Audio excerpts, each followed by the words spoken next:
Mama passed away. My mom, December the 21st, 35 years to the day after my dad died.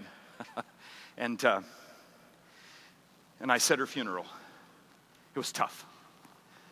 At the end of the service, there were people hugging and smiling and thanking me, and I'd wept through the whole thing. Some of you know what I'm talking about. I got home, and my wife said, you know, you need to just take a chill from funerals for a while. 3 days later, the phone rang, and the facilities guy at our church, his wife's grandmother had passed away, and the family attended another church in town, but he said that his wife had specifically asked for me to say the prayer at her funeral. Sweet African-American couple that had done so much for our church, and I said, sure. And Catherine said, I'm going with you. We drove to the little white-framed church. It was an all-black congregation, a community church. We got there not realizing the viewing had been right before the funeral. And so I came, and the building is packed, and I thought I was going to get there a little early, kind of sneak around. We are the only two Caucasians in the room. And they led me right down to the front, and right up onto the podium, and right up onto the holy benches they got up the front. And all these other ministers are there, and they're smiling and nodding as I come, and I sit down. And I'm thinking, oh man, this is not good. And I'm trying to keep my composure because I don't know the lady I'm about to pray for. Her name's Miss Betty. I only know that because it's printed on the little folder. So I'm thinking, okay, God, just be with me, be with me, be with me. And then they start to worship. I mean worship. I don't mean like a hanky kind of worship. I mean like, oh yeah, worship. And I'm sitting right in front of the choir, and the choir was hot. I don't mean like that. I mean the choir was on it. This one elderly sister stepped to the front and sang, All I Need Is Jesus, and I'm sitting there doing this in my seat. I'm just like, man, this is the get downest funeral I have ever been to. I am loving it. We're praising God. And then she sings, There 'Tis So Sweet, and I start bawling. And I'm thinking, stop, stop, stop, stop. Because they're all going, who is this dude? Don't even know Miss Betty, and he's up there crying.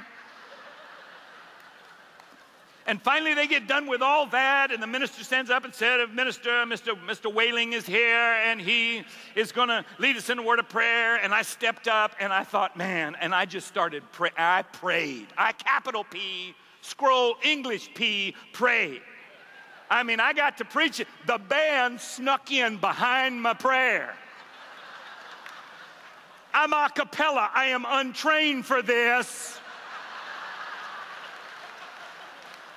I mean, they're doing rim shots, and they're and I'm just praying and praying. And my wife says, what happened to you? I said, it's that music, I'm telling you.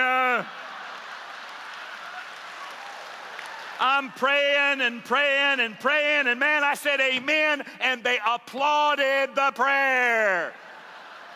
I got to admit, I went over and sat down, and I thought, man, right now they're saying, we're so lucky that is the pastor of the granddaughter of Miss Betty. And then their preacher stepped up.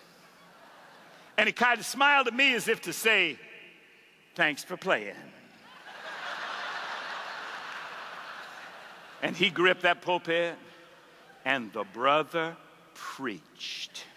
He preached Miss Betty's life. He preached her sacrifice. He preached her joy. And then he preached her death. He said, I want to see Miss Betty. And when I went to see Miss Betty, I said, Betty, are you scared? And she said, why should I be scared?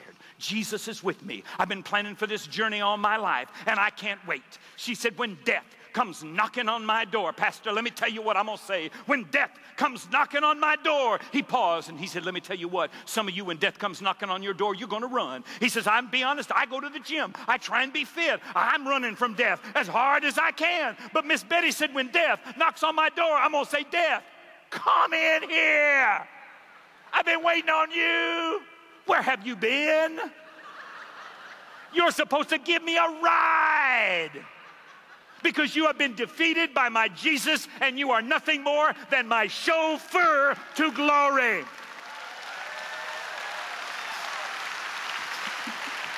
That preacher said, and that's what I'm going to say. I'm going to tell death, come on in here. You're my driver. You're my cabbie to heaven. You are my driver to Jesus.